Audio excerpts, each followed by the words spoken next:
Ada masjid yang kelihatannya sepi, jamaahnya ya sedikit tapi kadang-kadang diridhoni Allah. Kenapa? Karena masjid itu nggak menjadi problem sosial bagi komunitasnya. Saya beri contoh, masjid ramai tentu baik, nggak perlu saya ceritakan. Karena masjid ramai itu ya mesti baik. Masjid yang banyak jamaahnya tentu baik, itu nggak usah dibicarakan. Tapi ada beberapa masjid yang sepi, tapi Allah itu suka. Kenapa? Karena lembaga agama itu nggak boleh mengganggu sistem sosial. Jadi kita tidak pernah tahu cara berpikir Nabi. Yaitu banyak kan sahabat habis sholat duhur ba'diyah di masjid, qobliyah di masjid. Apa kata Nabi? La taj'alu buyutakum kuburan, cung nak apik aja mbok entek-entekno ning masjid. Omam yo bagai keapian. Rumah kamu jangan jadikan kuburan. Jadi sholat sunatnya di masjid, ba'diyahnya di masjid. Pulang-pulang tanya, makannya di mana? Terus marah-marah karena kurang disediakan makanan. Kan lucu kan? Di masjid qobliyah, ba'diyah, pulang-pulang tanya apa? Makanan. Tersinggung lagi kalau belum disediakan. Akhirnya apa? Anak-anak kita yang kecil kenangan melihat bapaknya itu apa? Bapak itu orang yang kalau dari masjid tanya makanan dan marah kalau tidak kesampaian. Coba kalau kamu datang dari masjid sholat, kenangan anak kamu apa? Bapak itu orang yang kalau datang dari pergi sholat. Sehingga kenangan anak-anak kita ini melihat kita sholat sujud di rumah. Jika Nabi membahasakan apa? Jangan jadikan rumah kamu sebagai kuburan, kasih jatah sholat. Sehingga ulama mengatakan jamaah itu paling baik itu di masjid untuk jamaah fardu. Untuk sholat sunat beberapa malah sebaiknya di rumah. Sehingga saya ini sebagai kiai ya sering bingung. Bingungnya kadang ada orang terlalu overacting, ingin masjidnya ruame sehat. Yang satu enggak. Saya ini sering dipamiti. Ya saya akhirnya bingung. Bingungnya ya barokahnya ngalim itu bingung. Kalau enggak ngalim malah enggak bingung. Karena ya sudah harus gitu. Sampai tak beritahu ya.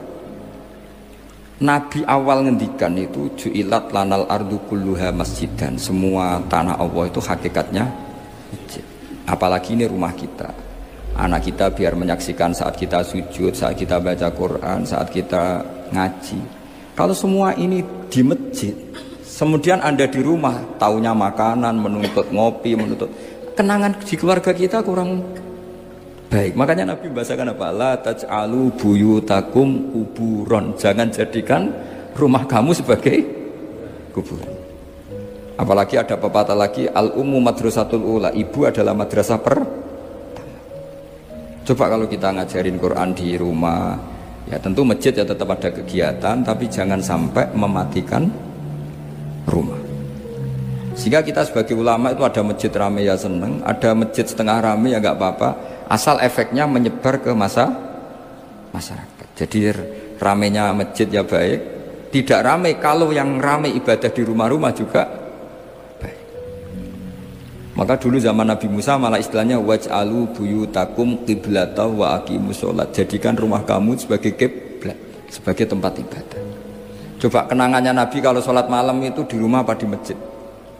Di rumah, sehingga Aisyah punya kenangan sampai hatta waromat kodamau, sehingga kakinya Nabi bengkak. Dan Nabi alami saja. Kamu kira Nabi sholat punya kayak anak-anak sekarang kan yang ada ruang sholat, ternyata hanya dipasang sajadah sama tasbih, nggak pernah dipakai. Kalau Nabi enggak, yang dipakai Sayyidah Aisyah itu ya tempat sholat. Sehingga kata Aisyah, Nabi itu sholat di tempat tidur saya. Kalau Nabi sedang berdiri, kakiku tak selonjorkan. Kalau Nabi sujud, kakiku tak ingkretkan. Ya di tempat Sayyidah Aisyah tidur itu Nabi sholat. Pas berdiri kan berdirinya Nabi lama, Aisyah selonjor. Pas Nabi mau sujud, kakinya diingkretkan. Segampang itu Nabi. Akhirnya apa?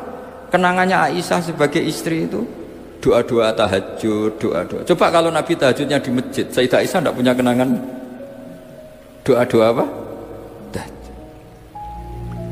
Sehingga kita harus ngikuti ngaji. Sehingga kalau nuruti teori ya, sholat itu ibadah. Sebaiknya kalau ibadah ya di tempat ibadah. Tidak seperti itu cara pandang. Kata Nabi, semua buminya Allah adalah saksi kita ketika ketemu Allah. Semakin saksi itu baik, banyak, maka semakin baik. Maka kalau sholat sunat, kesunatannya itu pindah-pindah tempat.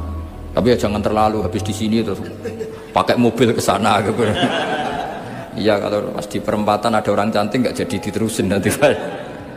Tapi ini sama saya cerita ya. Jadi di antara mengkaji Quran itu mengkaji cara Allah membuat khitam. Dan yang kunci semua adalah Allah adalah zat sing otoritatif, malikul umurikul, pengendali dari semua. Maka kalau nyifati Allah ya tetap yaghfiru liman yasha wa yu'adzibu may yasha.